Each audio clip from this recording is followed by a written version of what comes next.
નમસ્કાર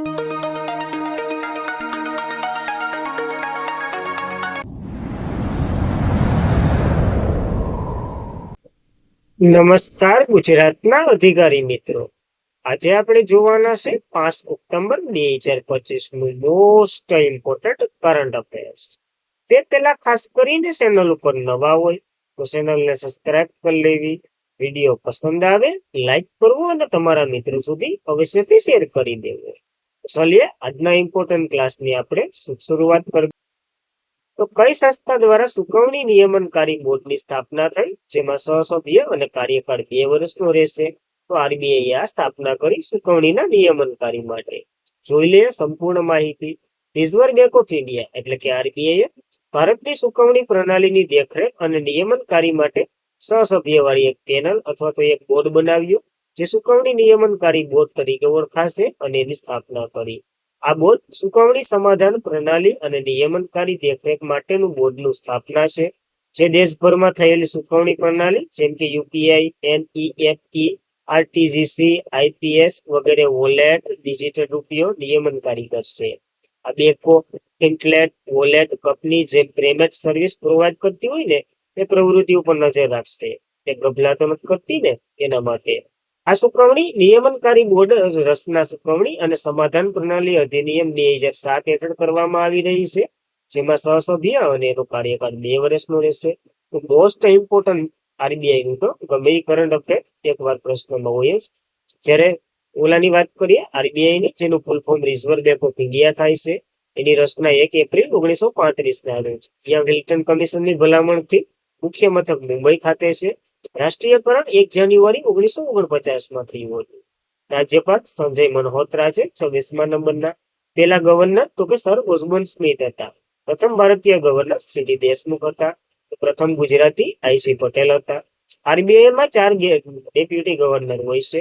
પેલા એમાં આ નવા બન્યા છે, તો આ નવાને યાદ રાખવા ન્યૂ શિશિર ચંદ્ર મુર્મુ હતા. જ્યારે ટી રવિશંકર, સ્વામી જાનકી રમન અને પૂનમ ગુપ્તા આ બધી જૂના છે, તો બધાના નામ તો એક વખત જોઈએ જ જવા. ત્યારબાદ ગુજરાતમાં ક્યાં પ્રથમ ભૂગર્ભ ખાણકામ સાહસ કોપર પ્રોજેક્ટ શરૂ કરવામાં આવી રહ્યો છે?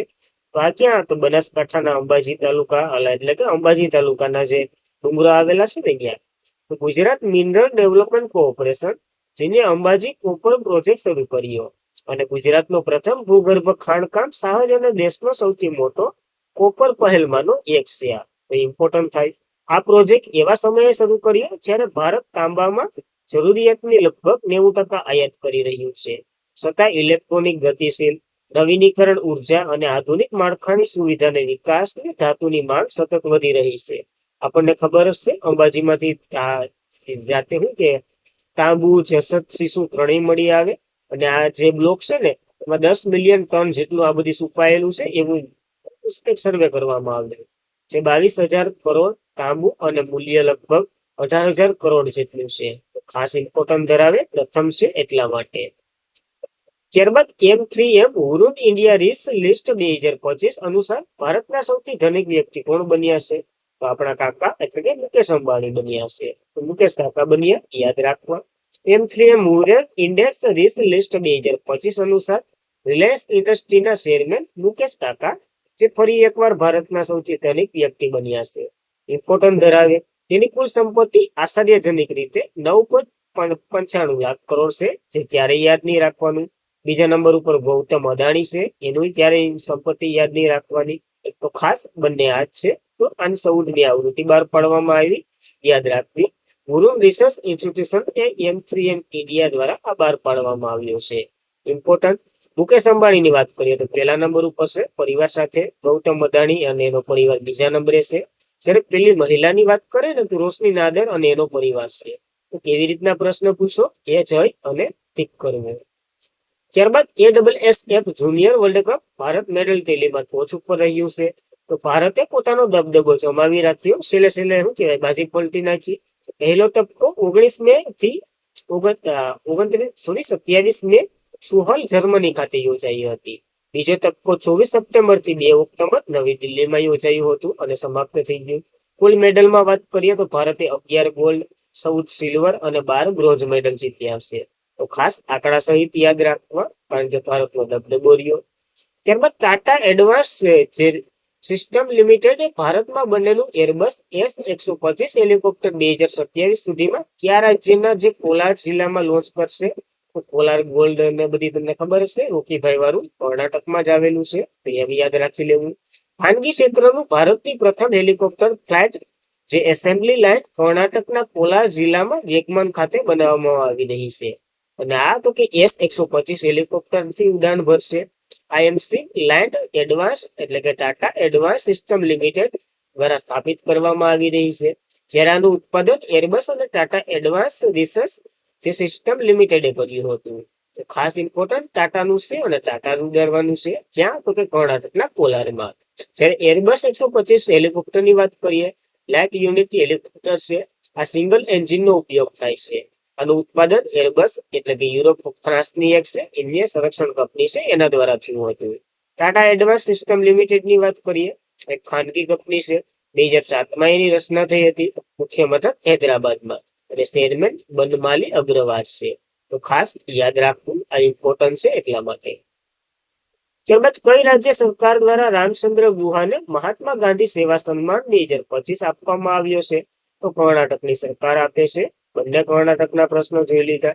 તો રાજ્ય સરકારે બુધવારે જાહેરાત કરી પ્રખ્યાત ઇતિહાસકાર અને લેખક રામચંદ્ર ગુહા, જેને 2025માં મહાત્મા ગાંધી સેવા પુરસ્કાર કર્ણાટક રાજ્ય દ્વારા અપાય છે, એની માટે પસંદ કરવામાં આવ્યા છે.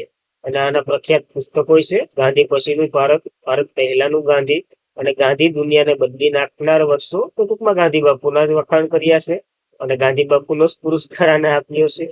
પુરસ્કારોની વાત કરીએ તો પદ્મભૂષણ 2009માં, સાહિત્ય અકાદમી પુરસ્કાર 2011માં તો ઇમ્પોર્ટન્ટ ધરાવે. મહાત્મા ગાંધી સેવા પુરસ્કારની વાત કરીએ, આ પુરસ્કાર ગાંધીવાદી ફિલોસોફી જે ધરાવતા હોય, સમાજ સેવાને પ્રોત્સાહન આપતા હોય એ બદલ આપવામાં આવે છે. 2014માં આની રચના થઈ હતી.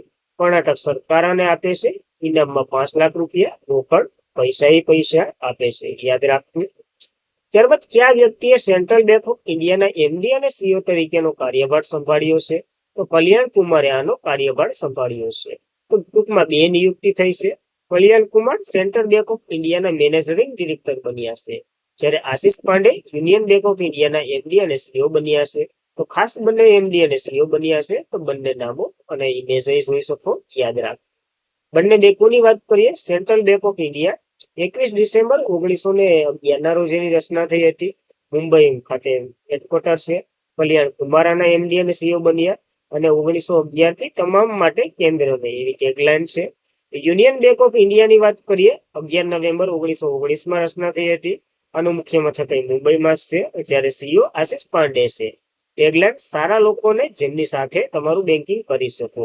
તો યાદ રાખવા, બંને બેંકો છે.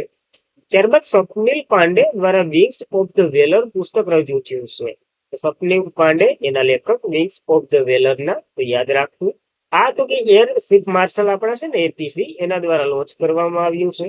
અને આ પુસ્તકમાં જે ઇન્ડિયન એરફોર્સને લગતી 2 વાર્તાઓ આપેલી છે, જે આપણને જરાય નથી યાદ રાખવાની, ખાલી એના ઉપર લખાયેલું છે એ યાદ રાખવું. લેખકનું નામ અને પુસ્તક, આ 3 વસ્તુ જોવાની હોય.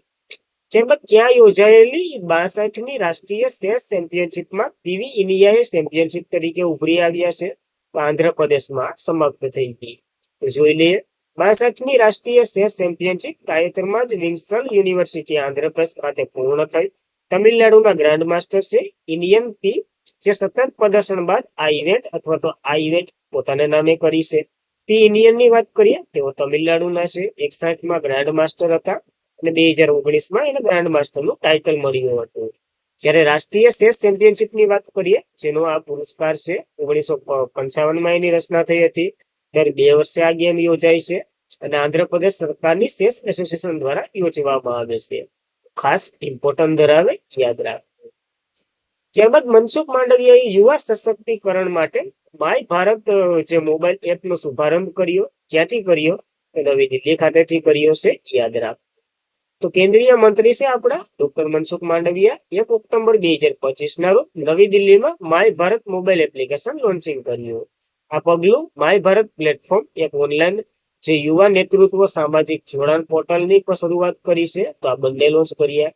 ભારતના યુવાનોને નાગરિકોને આંગળીના ટેરવે મુખ્ય સેવાઓ અને તકોનો લાભ મેળવી શકશે આ પોર્ટલ અને એપ્લિકેશન પરથી.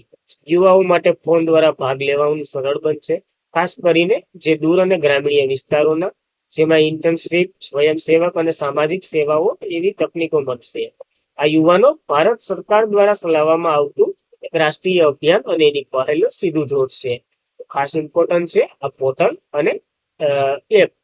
ત્યારબાદ તાજેતરમાં જ જે અવસાન પામેલા પંડિત સુનીલાલ મિશ્રાની વાત કરીએ તો પદ્મ વિભૂષણ વિજેતા ગાયક પંડિત સુનીલાલ મિશ્રા 2 ઓક્ટોબર 2025 ના રોજ આપણે છોડીને જતા રહ્યા, તો અલવિદા કહી દઈએ.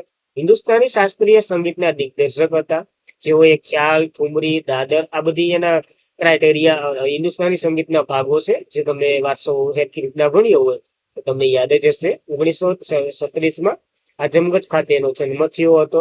2010માં પદ્મભૂષણ, 2020માં પદ્મ વિભૂષણ. તો બંને 10-10 વર્ષના ગાળે મળ્યા, એમ યાદ રાખી શકો. યાદ રહી તો સારી વાત છે. અને આજના માટે એટલું જ હતું. ખાસ કરીને મિત્રો વિડીયો પસંદ આવ્યો હોય તો એક લાઈક કરી દઉં, તમારા મિત્રોને શેર કરી દઉં. ચેનલ પર નવા હોય તો અવશ્યથી સબસ્ક્રાઇબ કરી દઉં. ટેલિગ્રામમાં જોડાઈ જવું, પીડીએફ, સ્ટડી મટીરિયલ વગેરે માટે ઘણું મુક્તો જ હોય એમાં, તો એમાં જોડાઈ જવું તમારા ડેલીની પીડીએફ વગેરે. બસ આજના માટે એટલું જ હતું. અહીં આપણા ક્લાસને વિરામ આપીએ. જય હિન્દ, જય ભારત, ધન્યવાદ.